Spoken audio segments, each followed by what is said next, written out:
President Sisi praises the resilience of the Egyptian people in confronting challenges.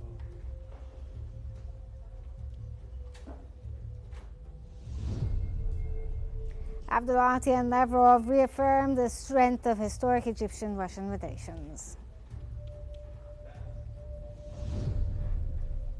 And Egypt underscores the importance of reinforcing non-proliferation and global stability.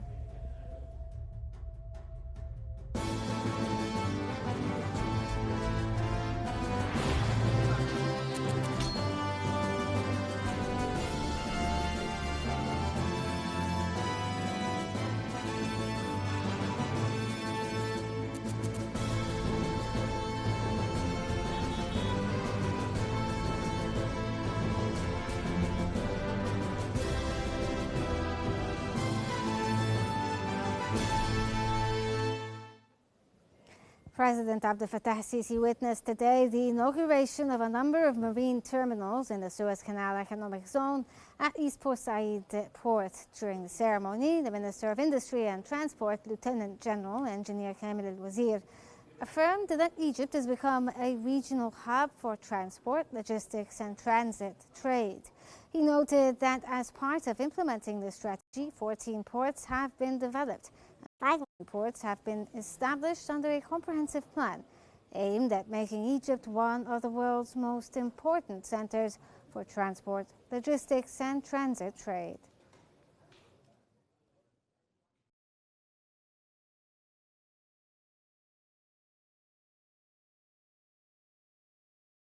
Of the Egyptian people in confronting challenges, calling for the continued efforts and sacrifice to achieve more accomplishments for the benefits of current and future generations.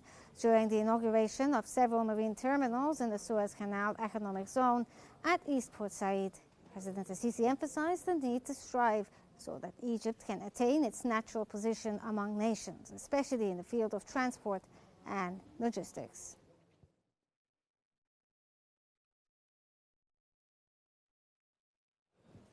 Egyptian President Abdel Fattah Sisi announced that the launch of the 5th African Union Post-Conflict Reconstruction and Development Awareness Week, to be held on the 17th to the 23rd of November 2025 under the theme Rebuilding Lives After Conflict Through Reparative Justice.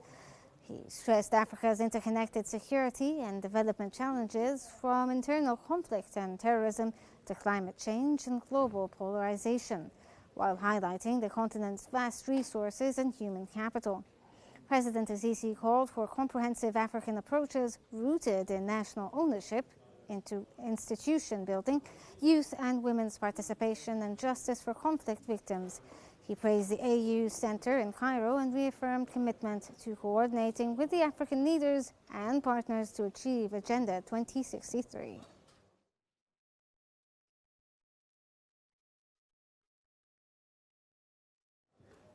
Egypt has welcomed the signing of the Doha Framework Peace Agreement on the 15th of November between the Democratic Republic of Congo and M23 movement, calling it a significant step towards stability in eastern Congo, national reconciliation and the preservation of the country's unity and territorial integrity. In a Foreign Ministry statement, Egypt praises the constructive diplomatic efforts of regional and international partners, noting that the June 2025 Washington peace deal between Rwanda and DRC and the July 2025 Doha Declaration of Principle created essential momentum for the outcome. Egypt reaffirms its support for efforts to consolidate peace in the DRC and the Great Lakes region, expressing readiness to cooperate with all partners.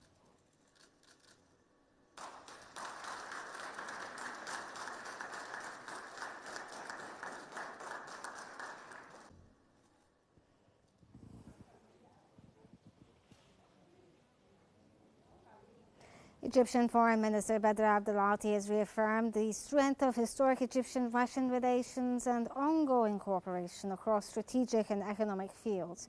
That came during his call with the Russian counterpart Sergei Lavrov, where they discussed bilateral ties and regional developments.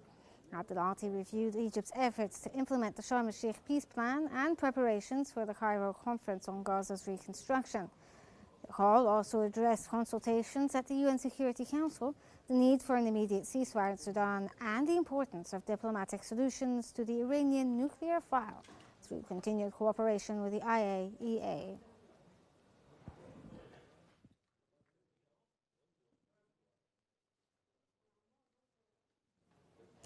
Foreign Minister Badr Abdulati stressed the need to intensify diplomatic efforts to resolve the Iranian nuclear file and reach a comprehensive agreement that considers all parties' interests and enhances regional security.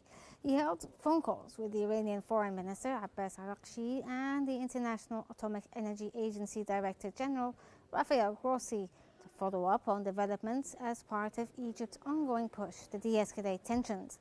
The discussions also addressed preparations for the upcoming IAEA Board of Governors meeting, with Abdulati underscoring the importance of multilateral dialogue to reinforce non-proliferation and global stability.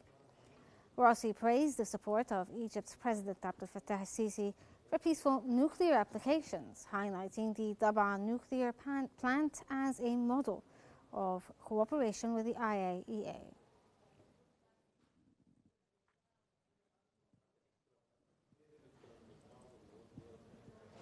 The Arab League has stressed the importance of promoting dialogue, mutual understanding, and awareness of tolerance as a moral and societal value. Marking the UN International Day for Tolerance, it affirmed that tolerance is not a slogan, but respect for difference and recognition of diversity as a civilizational asset that supports peace and prosperity.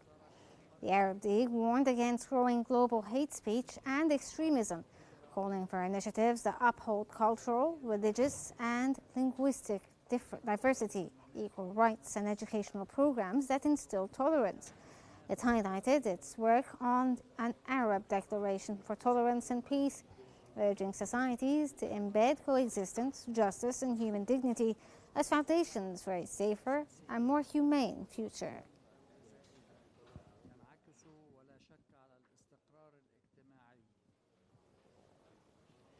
Mohammed Salahuddin Mustafa, Minister of State for Military Production, discussed with the Ambassador of the Republic of Bulgaria in Cairo the importance of strengthening strategic partnership in various fields.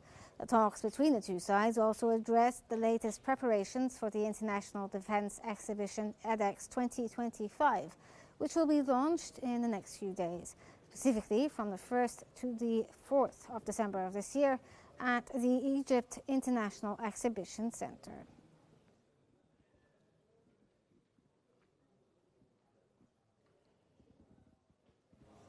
Egypt dispatched its 73rd aid convoy under Zaid al-Azza Provision of Honor from Egypt to Gaza initiative from Rafah to Gaza via the Kharm Abu Salim border crossing.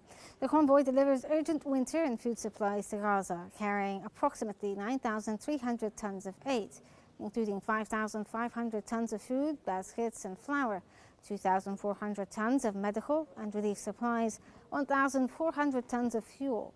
The convoy also responded to recent heavy rains by providing over 106,000 blankets, 1,350 mattresses, 40,000 winter garments, and 4,450 tents. Since its July 27th launch, the initiative has coordinated the delivery of more than 500,000 tons of humanitarian aid to Gaza, facilitated by 35,000 volunteers and continuous operations at the Egyptian side of the Rafah border crossing.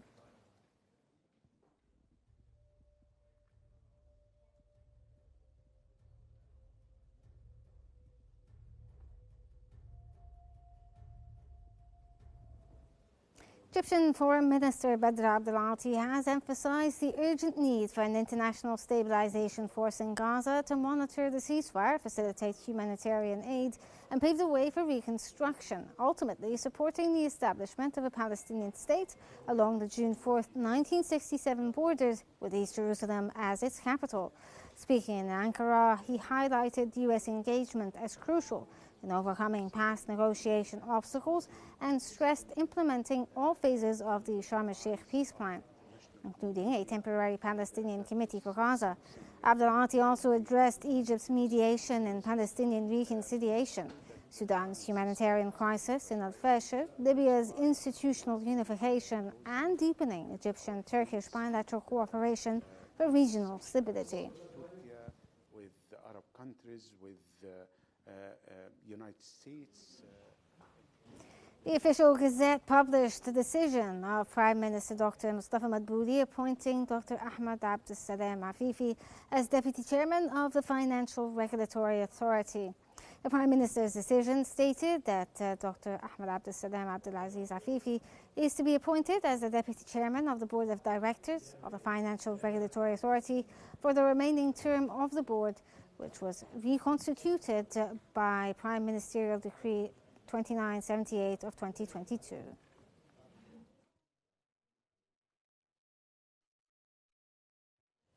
We move to a live press conference between the Egyptian Minister of Foreign Affairs and his Chilean counterpart in Egypt, and Chad FM's holding a conference now live.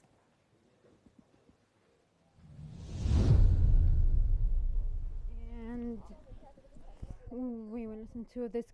We will have this committee regularly, and we will have the meetings in both capitals, and this will enhance cooperation and relationships between the two countries. And I thank the two delegations for being well prepared in organizing this on a high level, and we had great outcomes and effective ones that will be a roadmap that will be monitored by both sides in the upcoming period. And I here declare the end of their work, and we are very sure that what we have reached today will be interpreted into actual projects and programs in the upcoming period. And I have agreed with His Excellency the Minister to have committees to monitor the implementation and what was agreed upon. And again, I welcome you,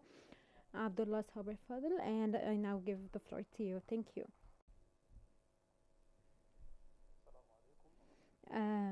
Peace and mercy be upon you.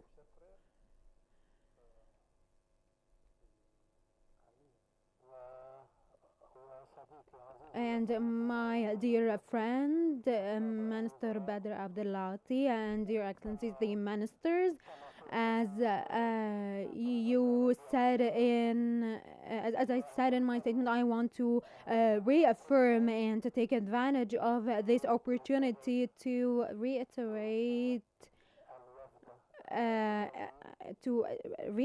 on the behalf of my country's delegation our willingness, and to you and to all the ministers that we're here today, and to all the staff that came here to organize this committee, this joint committee that allowed us not just to enjoy having this warm welcome in Egypt, in our second country, as you said, but also to have this joint committee that we have been looking forward to for around 15 years. And it is a committee, as I said just earlier, it will enable us to enhance cooperation between the two countries, Chad and Egypt. And as you know, of course, Egypt and Chad have geostrategic benefits that complement each other, and they also have common benefits. And here we have in Egypt His Excellency President Abdel Fattah al-Sisi, and President of Chad, Machal Idris. He gave us directions, strict ones and very clear ones as well, to enhance this historic relationship between Egypt and Chad, and to take advantage of them, not just on a diplomatic level but also on an economic level, and also to be a model for cooperation, African cooperation and integration. And this is why, and this is the reason behind all these projects that we are looking forward in on the infrastructure track, and having a corridor that will allow us to link Cairo to Chad through Libya and up to the Atlantic Ocean, and also the energy and the on the animal strike, and also higher education. I think that this joint committee has allowed us and enabled us to honor these historic relationships between Egypt and Chad, and to lay the foundation to enhance these relationships, as I said. And we have discussed and had talks about having some monitoring committees on in both countries, and in sectors too, in the ministry, so that we can follow up on the signed agreements, and to have tangible outcomes that would benefit both of the countries. And of course, we didn't forget with my other minister Abdullati to talk about the situation in the region, either in the coast or in Chad, and also the crisis in Sudan that we have been suffering as an effect on the humanitarian, social or economic level. That was a live broadcast from Cairo, where the Egyptian Foreign Minister announced an agreement to collaborate in promoting stability in the Sahel region and Chad. In a joint press conference with his Chadian counterpart, Abdullati stated that the Egypt-Chad Joint Committee will meet regularly, and dedicated points of contact will be established to ensure the implementation of the agreed-upon initiatives. And moving on now to the Egyptian this brings us to the end of our news bulletin from Egypt. But before we wrap up, here's a recap of today's top stories and top-making headlines. President Sisi praises the resilience of the Egyptian people in confronting challenges.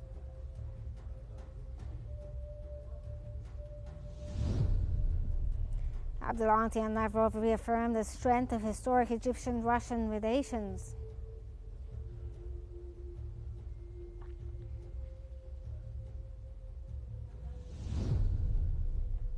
And Egypt underscores the importance of reinforcing non-proliferation and global stability.